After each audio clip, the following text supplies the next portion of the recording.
दोस्तों नमस्कार। आज मैं उपस्थित हूँ भारतीय संविधान से वन लाइनर क्वेश्चंस को लेकर। इन सवालों को अक्सर परीक्षाओं में पूछा जाता है। आइए शुरू करते हैं। पहला सवाल है, भारतीय संविधान के किस अनुच्छेद में प्रेस की स्वतंत्रता दी गई है? तो दोस्तों 19(1) में प्रेस की स्वतंत्रता दी गई है। अगला सवाल है, भारतीय संविधान का कौन सा अनुच्छेद व्यक्ति के विदेश यात्रा के अधिकार को संरक्षण प्रदान करता है? दोस्तों अनुच्छेद 21 के तहत व्यक्ति के विदेश यात्रा के अधिकार को संरक्षण दिया गया है, अनुच्छेद 21 के तहत। अगला सवाल है, संपत्ति के मौलिक अधिकार को किस संविधान संशोधन द्वारा समाप्त किया गया था? तो दोस्तों 44वें संविधान संशोधन द्वारा 1978 में संपत्ति के मौलिक अधिकार को समाप्त किया गया था। दोस्तों आप हमारे चैनल को सब्सक्राइब कर लें तथा बेल आइकन को दबा दें ताकि आने वाले वीडियो की जानकारी आपको मिल सके। अगला सवाल है, अब संपत्ति का अधिकार है वैधानिक अधिकार। संविधान के अंतर्गत मूल अधिकारों का संरक्षण कौन होता है? दोस्तों सर्वोच्च न्यायालय। अगला सवाल है, बंधुआ मजदूर अधिनियम संसद में कब पारित किया गया था? दोस्तों 1976 में इस अधिनियम को पारित किया गया था। संसदीय शासन में वास्तविक कार्यपालिका शक्ति किसके पास होती है? तो दोस्तों प्रधानमंत्री के पास होती है।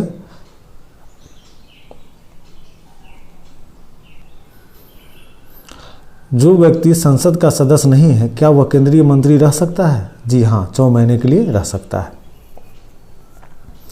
अगला सवाल है, संविधान में मंत्रिमंडल शब्द का एक ही बार प्रयोग हुआ है, वह कौन सा अनुच्छेद है? तो अनुच्छेद 352 में मंत्रिमंडल शब्द का प्रयोग हुआ है। भारत के किस प्रधानमंत्री की मृत्यु देश से बाहर हुई है? दोस्तों लाल बहादुर शास्त्री जी की मृत्यु देश से बाहर हुई थी। अगला सवाल है, भारत के अटॉर्नी जनरल विधि सलाहकार होते हैं भारत सरकार के। अगला सवाल है, कानून विषयों पर राज्य सरकार को कौन परामर्श देता है? तो दोस्तों एडवोकेट जनरल राज्य सरकार को कानूनी विषय पर सलाह देता है। भारत के नियंत्रक एवं महालेखा परीक्षक के पद पर नियुक्ति का कार्यकाल होता है 6 वर्ष तक या अधिकतम 65 वर्ष की आयु तक।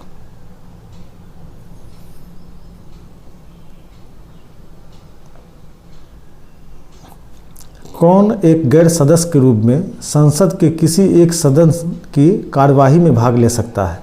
दोस्तों महान्यायवादी भाग ले सकता है।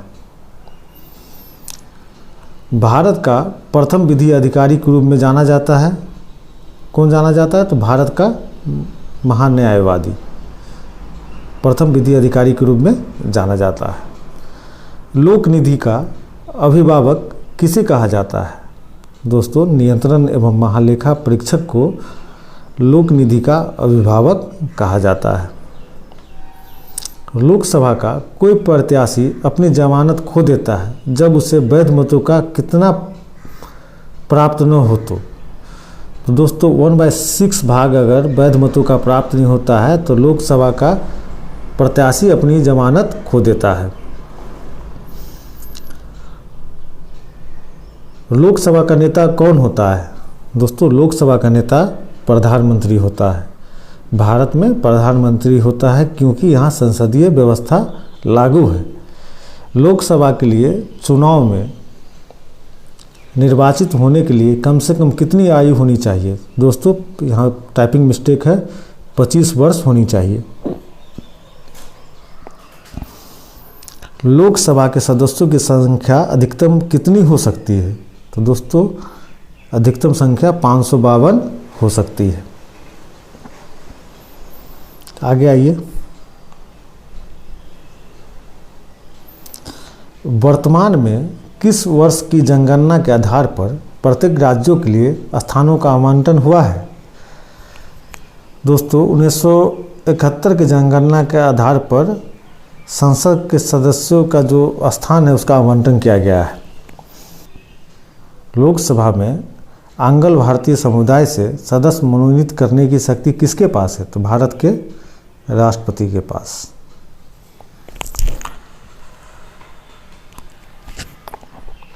लोकसभा को कार्यकाल पूरा होने के पहले भंग किया जा सकता है? जी हाँ, किया जा सकता है, प्रधानमंत्री की सिफारिश पर राष्ट्रपति द्वारा।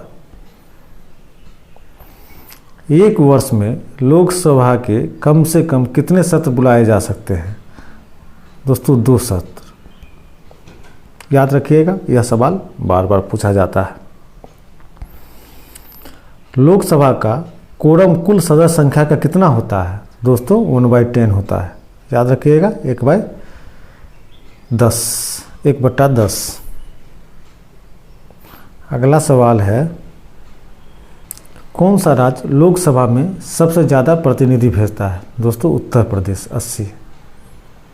बिहार लोकसभा में 40 सदस्यों को भेजता है, ये भी जान लीजिए। बिहार के आप हैं तो बिहार से यह सवाल पूछा जाता है।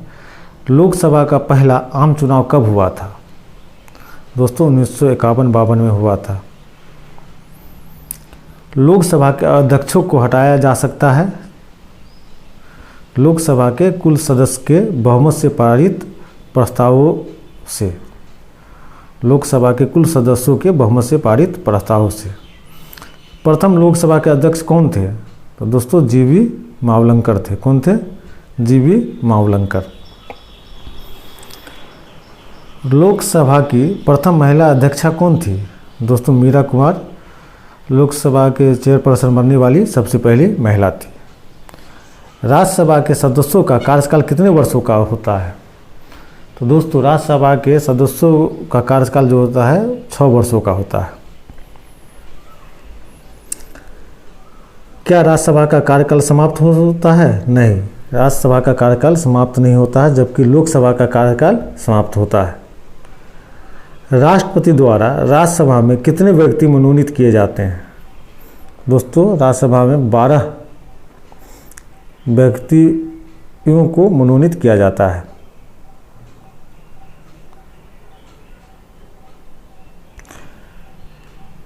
प्रथम अभिनेत्री जो राज्यसभा के लिए नामांकित की गई थी वह है नरगिस दत्त। राज्यसभा का अध्यक्ष होता है उपराष्ट्रपति। राज्यसभा का अध्यक्ष उपराष्ट्रपति होता है। राज्यसभा के चुनाव के लिए न्यूनतम आयु कितनी होनी चाहिए? तो दोस्तों 30 वर्ष होनी चाहिए। कोई व्यक्ति अगर राज्यसभा का सदस्य बनना चाहता है तो उसकी आयु कम से कम 30 वर्ष होनी चाहिए। लोकसभा का अध्यक्ष अपना त्यागपत्र किसे देता है? तो दोस्तों लोकसभा का अध्यक्ष अपना त्यागपत्र उपाध्यक्ष को देता है।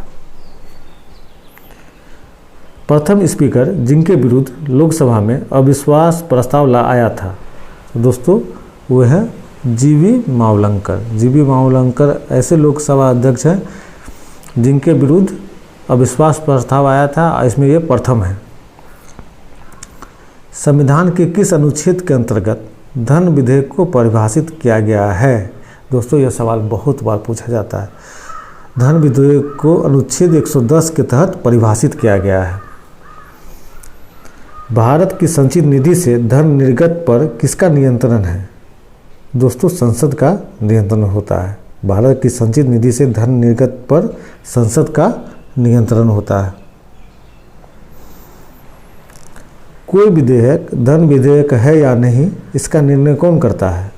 तो दोस्तों इसका निर्णय लोकसभा अध्यक्ष करता है। कौन करता है? लोकसभा अध्यक्ष करता है। अगर कोई धन विधेयक लोकसभा द्वारा स्वीकृत हो जाए तो राज्यसभा इसे अधिक से अधिक रोक सकती है। कितने दिनों तक? दोस्तों राज्यसभा किसी धन विधेयक को 14 दिनों से ज़्यादा नहीं रोक सकती है।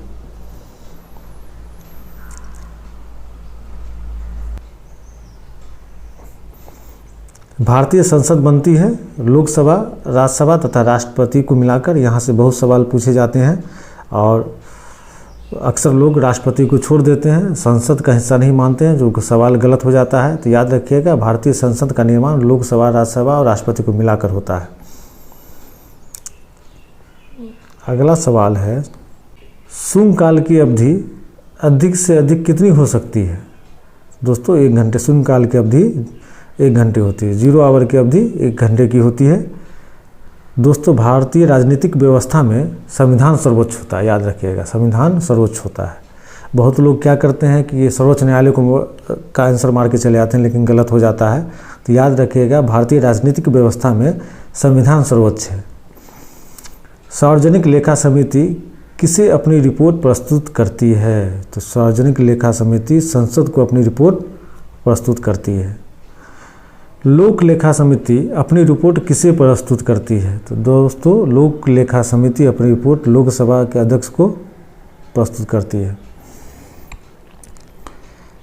भारत में संघ राज का प्रशासन होता है किसके द्वारा? तो राष्ट्रपति के द्वारा। याद रखिएगा, संघ राज क्षेत्रों का प्रशासन राष्ट्रपति के द्वारा होती है।